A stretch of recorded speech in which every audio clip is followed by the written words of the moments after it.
자, 아마 요 며칠 사이에 가장 바쁘신 분이지 싶은데요. SK증권 리서치센터 매크로 커버하고 있는 안영진 애널리스트 나와 계십니다. 어려운 걸음 하셨습니다. 네, 안녕하십니까. 아, 참 매크로 이슈가 이렇게 복잡다단하게 등장을 하고 있는데 희한합니다. 자, 일단은 어제 그 미국의 2월달 소비자 물가 지수 발표가 있었습니다. 예상치 부합 정도 되는데 내용을 조금 더 분해를 해서 이렇게 들여다보면 어떤 내용이 있던가요? 네.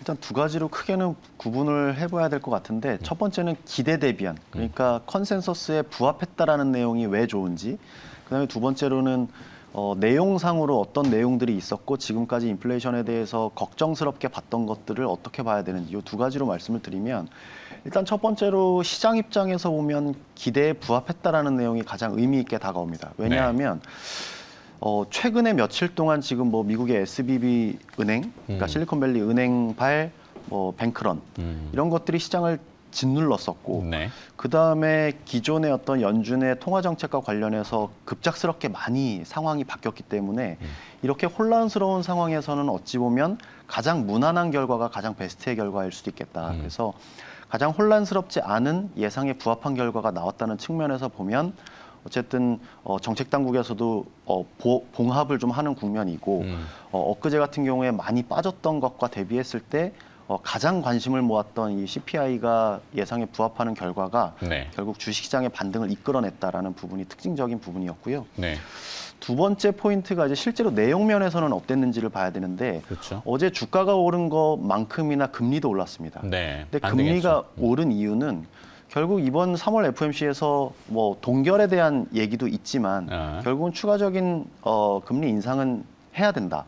어쩌면 지금 인플레이션이 내용상으로 뜯어보면 여전히 둔화되는 건 불가피한 상황이긴 하지만 여전히 걱정스러운 시선으로 볼 수밖에 없고, 통화 정책은 긴축적인 스탠스를 계속 가져가야 된다라는 부분이 시장 금리를 좀 반등하게 만들었던 그런 요인이었던 것 같습니다. 그래서 두 가지 측면으로 분해를 요약을 해보면, 기대를 부합했다는 측면에서는 아주 혼란스러운 상황에서 가장 이상적인 상황이었다라고 볼 수 있지만, 실질적으로 연준의 금리 인하 또는 동결까지로 이어지기에는 아직은 추가적인 인플레이션 억제 정책은 필요한 상황이다라고 보실 수가 있습니다. 네. 자, 일단은 2월 CPI인데 3월 CPI도 오히려 지난해, 이게 연율 기준으로 봤을 때는 지난해 같은 기간 대비해서는 많이 낮아질 수도 있다. 네. 그리고 또 4월은 더 낮아질 수도 있다. 이런 내용들을 조심스럽게 평가하던데, 네. 그게 이제 FOMC가 사실 동결은 좀 과한 것 같고, 네. 일단 신속하게 막았잖아요. 막아서 금융시장의 안정을 찾으면은 한 25bp 정도를 한 2번 정도 스텝을 밟지 않을까라는 추측들인데, 자, 2월 고용지표는 예상치를 또 상회하는 호조를 보였다고요. 근데 어제 또 빅테크 기업인 메타 플랫폼스는 11,000명 해고한다 그러대요. 네. 와, 거기는 10,000명 단위 해고군요. 네, 하여튼 이 빅테크의 그 해고 수준도 이제 시차를 두면은 적용되지 않을까 조심스럽게 생각하는데, 고용지표에 대한 평가를 좀 해주시죠. 역시나 뜨겁습니다. 뜨거운 건 기정사실이고, 근데 업종별로 좀 뜯어볼 필요가 있을 것 같아요. 그래서 말씀하신 대로 메타 플랫폼스를 비롯해서 소위 말하는 테크 기업들은 아무래도 고용에 대해서 다른 업종에 비해서는 좀 유연한 편입니다. 네. 그런 측면에서 보면 지금 안 그래도 수익성이 상당히 취약한 상태에서 고용이라는 거는 거의 기업을 운영하는 입장에서 보면 가장 끝단에 할 수 있는 최후의 보루라고 생각이 드는데, 네. 실제로 경기를 판단하는 데 있어서도 상당히 경기 후행적인 지표라고도 일컬어집니다. 그래서 어떻게 보면 대표적인 기업들이 이렇게 해고에 나서고 있다라는 점은 앞으로 어떤 전체적인 노동시장의 어떤 방향성을 좀 좌우해주는 지표라고도 보실 수가 있는데, 현재만 놓고 보면 특히나 이제 이쪽에 어떤 IT 또는 제조업 이런 쪽에 비해서는 서비스업 쪽은 상당히 견고합니다. 네. 그래서 이미 코로나 때 많이 빠졌던 게 100% 회복이 안 된 부분이 서비스 업종이기도 하고, 워낙에 지금 소비단에서 소비 지출에 대한 수요가 여전히 탄탄한 상황이기 때문에 이쪽 소매업, 그리고 레저, 접객, 레스토랑, 숙박 이런 쪽의 어떤 소위 말하는 리오픈과 관련된 것들은 여전히 좀 견고하게 만들어지고 있다는 점에서 보면 여전히 이제 이쪽 고용 시장에서 또는 그게 임금으로 이어지는 경로에서 인플레이션을 자극할 수 있다는 부분에서는 연준의 어떤 긴축 내지는 금리 인상은 추가적으로 필요한 상황이다라고도 보실 수가 있습니다. 그래서 그렇다면 이제 다음 주 이제 3월 21일, 22일 미국의 이제 FOMC라는 것이 또 열리는데요. 이번에 예상은 어떻게? 지금 뭐 시장의 대체적인 의견, 다수의 의견은 25bp, 소위 베이비 스텝이라고 표현을 하죠. 25bp 올리면 이제 기준금리가 미국은 5%가 이제 5%가 되는 겁니다. 우리나라가 3.5%니까 한 150bp 정도 차이가 나는 걸로 이제 생각을 하고 있는데 최근에 얼마 전이었죠? 이 SVB 사태가 터지기 전까지는 정말 5.5%, 6%까지도 지금 예상이 될 정도로 금리 인상 폭을 계속해서 가져가야 된다는 의견이 지배적이었는데 결국은 이제 금융단에서 어떤 이런 사태가 터졌기 때문에 결국 그걸 보완하는 차원에서의 어떤 금리 인상은 상당히 제약적으로 일어날 수 있겠다. 그래서 최근 들어서 동결 얘기도 나오고 있죠. 네. 근데 실질적으로 저희가 3월 FOMC 이제 다음 주가 그렇죠. 될 건데 네. 다음 주에 있을 FOMC에서는 일단은 25bp 인상으로 갈피를 잡고 있고 여기서 역시나 비교를 해봐야 될 것 같습니다. 인상을 통해서 어떤 이 최근에 나타났던 금융시장의 불안감을 조금 더 자극시키는 것 또는 동결함으로써 그거는 어느 정도 제어할 수 있지만 그렇게 됐을 때 나타날 수 있는 인플레이션 자극 이런 부분에 대해서 좀 비교를 해봐야 될 것 같은데 아직까지는 재정 당국이 일단은 일단락을 시켜놓은 상황이기 때문에 네. 통화 당국은 추가적인 25bp 인상으로 대응을 해놓고 그 다음 스텝에서 향후 벌어지는 일들을 고려해서 금리 인상 폭을 결정하든지 또는 이제 동결 기조로 갈 거라고 전망을 하고 있습니다. 네. 근데 지금 이제 그 미국의 금리를 가장 즉각적으로 반영하는 거는 단기 2년물인데 이제 최근에 그 SVB 사태 터지면서 100bp가 수직 급락을 하면서 골드만삭스가 이렇게 되면은 금리 동결 가능성 그러면서 그게 얘기가 떴는데 어제 이제 CPI 나오고 반등을 했잖아요. 네. 그래서 이제 25bp는 그래도 올릴 거야라고 하는데 장기 금리와 단기 금리의 격차가 지금 한때는 100bp 넘게 나오다가 그렇죠. 확 줄었다가 와 고무줄이에요 거기도 보면 지금 한 대충 50 오늘 아침에 보니까 한 60bp 정도 60bp 좀 안 되는 것 같은데 자, 이 장단기 금리 역전을 두고 해석이 좀 분분합니다. 보통은 경기 침체 시그널로 많이 해석들을 하는데 침체가 안 되고 고용이 뜨겁잖아요. 이 부분은 조금 어떤 풀이가 필요할까요? 그래서 일단은 장단기 금리 차가 역전이 된다. 그러니까 단기 금리보다 미래에 생각하는 장기 금리가 더 낮은 거죠. 높은 게 정상적인 상황인데 그렇죠. 낮은 거는 결국 미래에 대한 할인율을 더 크게 가져가야 된다.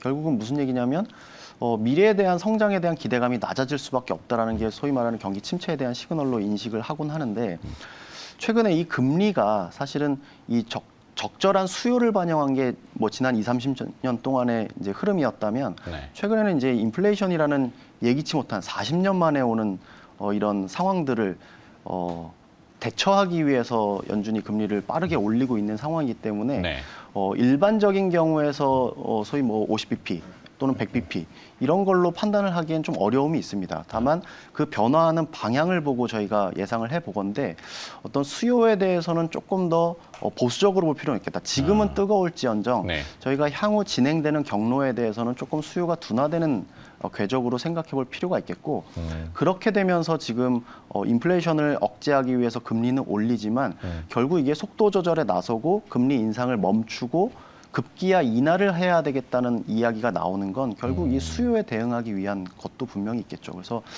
최근에 이제 금리에 대해서는 뭐 이렇게 좀 수요 둔화의 관점으로 좀 접근하는 게 타당해 보인다 이렇게 말씀드리겠습니다. 그렇죠. 자, 그렇다면 이제 우리 한국은행은 과연 어떤 스탠스나 행보를 취할 것인가? 일단 지난 금통위에서는 동결을 했습니다. 오히려 신의 한 수처럼 들려요. 이게 SVB 사태가 터지는 게 그나마 그러니까 다행은 아니지만 하여튼 금리 동결을 할 수밖에 없는 상황이 오히려 자, 이번에는 근데 미국의 그 금리 격차, 한미 금리 격차 때문에 또다시 인상을 해야 될지 한국은행은 지금 어떤 입장일까요? 일단 뭐 시청자분들께서 좀 이해하기 편하시게 사실 금리는 뭐 채권 투자도 하시지만 주식 투자도 많이 하십니다. 네. 그래서 실제로 금리는 주식 시장에서는 밸류에이션에 영향을 미치기 때문에 금리가 높아지면 주식 시장에는 부정적일 수밖에 없다. 그래서 뭐 금리는 뭐 높아지는 거는 주식 시장의 부담, 오히려 낮아지는 건 상대적으로 좀 괜찮게 볼 수 있는 포인트인데 사실 국내 금리에 대해서는 최근에 뭐 워낙에 이제 뭐 대출도 많이 일으켜 놓으셨겠고 네. 거기에 대해서 이자 부담이 있기 때문에 금리에 대해서 많이 관심이 많으실 겁니다. 근데 저희가 결론적으로 말씀드리고 싶은 건 한국은행은 내부 요인에 의한 금리 인상 재료는 없다라는 멘트를 계속 하고 있습니다. 그렇죠. 내부 요인에 의해서는 추가적인 금리 인상은 없을 거다. 그렇지만 미국과의 금리 차는 금융시장의 불균형을 유발할 수 있기 때문에 자본 이탈까지도 만들어낼 수 있는 위험성이 있기 때문에 그 격차를 적절하게 고려를 해서 따라갈 필요는 있겠다라고는 얘기는 합니다. 그래서 첫 번째 요인은 내부 요인이 아니라 대외 요인에 의해서 추가적인 인상 여부를 고려를 할 테고 네. 두 번째는 이제 환율인데 그렇죠. 환율이 최근에 뭐 1,300원까지 올라간 과정에서 여기서 추가적으로 더 1,400원을 향해서 치고 올라간다라고 한다면 환율을 통제한다는 취지에서도 한국은행은 금리 인상을 단행을 할 수가 있겠죠. 그런데 공교롭게도 SVB 사태가 발생을 했고 거기에 따라서 대외 요인이었던 미국의 연준의 금리 인상이 그 인상 폭을 줄인다는 컨센서스로 바뀌었기 때문에 한국은행 입장에서는 어째야 되지라고 했던 부분에 대해서 금리 인상을 상당히 좀 내려놓고 봐도 무방할 정도의 상황이 된 것 같습니다. 그래서 네. 한국은행의 어떤 기준금리 입장에서 보면 추가적인 인상 여지는 매우 낮아졌다고 보여지고 거기에 따라서 연동되는 대출금리라든지 뭐 이런 부분도 추가적인 상승보다는 이미 뭐 고점을 찍고 내려오는 상황이기 때문에 뭐 거기에서 오는 금리 부담은 조금 더 줄어들지 않을까라는 관점에서 접근을 해보고 있습니다. 좋습니다. 자, 그럼 일단은 뭐 조금 앞에 서론이 길었지만 결론을 먼저 들어야 될 것 같은데 지금 같은 상황에서 우리 뭐 증시뿐만 아니라 자본시장에 참여하신 분들을 위한 투자 전략이랄까요? 매크로 전략을 포함한 이 전략을 먼저 말씀해 주시죠. 일단은 뭐 단기적으로 보면 뭐 미국 금융 당국에서 뭐 예금에 대한 지급 보증을 하고 또는 추가적으로 예금 인출 사태에 대비하기 위해서 금융기관의 유동성 지원을 하는 조치를 통해서 네. 큰 불은 약간 좀 일단락이 됐다고 보여집니다. 그래서 어제 같은 경우에도 주가도 상승을 하고 오늘 그렇죠. 뭐 한국 시장에서도 그런 여파가 고스란히 받고 있는데 여전히 큰 비는 피해야 된다라는 생각은 여전히 뭐 변함은 없습니다. 왜냐하면 이게 지금까지 누적된 부채 그리고 기본적으로 은행 이번에 SVB 사태도 기본적으로 그 예금을 맡긴 대상의 대부분은 벤처 기업들입니다. 그렇죠. 그래서 많은 분들이 뭐 벤처 VC 투자를 하시는 분도 계시겠지만 이미 VC 기업들은 많이 높아진 밸류에이션이 많이 떨어진 상태, 그러니까 네. 밸류가 많이 저감이 된 상태이고요. 기본적으로 돈을 버는 구조가 아닙니다. 그래서 이러한 잠재적인 리스크가 안고 있는 상태에서 일단은 뱅크런 사태를 막는다는 취지에서는 지금까지 큰 불은 껐다라고 말씀을 드릴 수가 있는데 여전히 그 본질에 해당이 되는 그 벤처기업들의 수익성 이런 부분은 여전히 리스크로 작동을 하고 있기 때문에 언제 어떤 상황 매일매일 뉴스플로우에서 왔다 갔다 하는 시장이기 때문에 일단은 최대한 좀 조심스럽게 접근하는 그러니까 주식 비중을 많이 늘릴 필요는 없겠다라는 말씀을 우선적으로 먼저 드리고요. 네.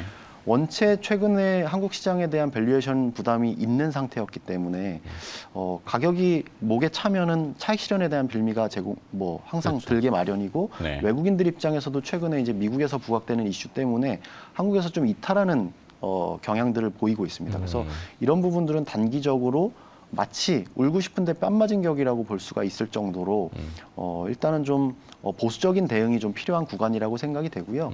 다만 이제 이게 물론 이제 조건부이긴 하지만 미국의 어떤 시스템 리스크로 전이되지가 않는다는 전제, 시스템 리스크로 비화가 된다면 우리는 뭐 주식 투자는 힘들죠. 매우 뭐 줄여야 되겠죠. 네. 아니 좀 손실을 감수하고 팔아야 되는 케이스도 올 텐데 그렇지 않는다면 저희가 수출에 대한 전망 그리고 이익 추정치에 대한 전망이 하반기로 가면 갈수록 고개를 들 수 있겠다라는 생각. 그리고 네. 최근 들어서는 워낙에 나빴던 중국에서 돌아서는 것, 그리고 PMI 지표라는 대표적인 경기 지수가 돌아서는 게 모멘텀 측면에서는 한국 지수에 대해서는 조금 더 업사이드를 볼 수 있겠다. 그래서 단기 비는 피하되 하반기를 대비한 투자 전략은 조금 적극적으로 고려할 필요는 있겠다라는 생각을 하고 있습니다. 알겠습니다. 잘 알아들었습니다.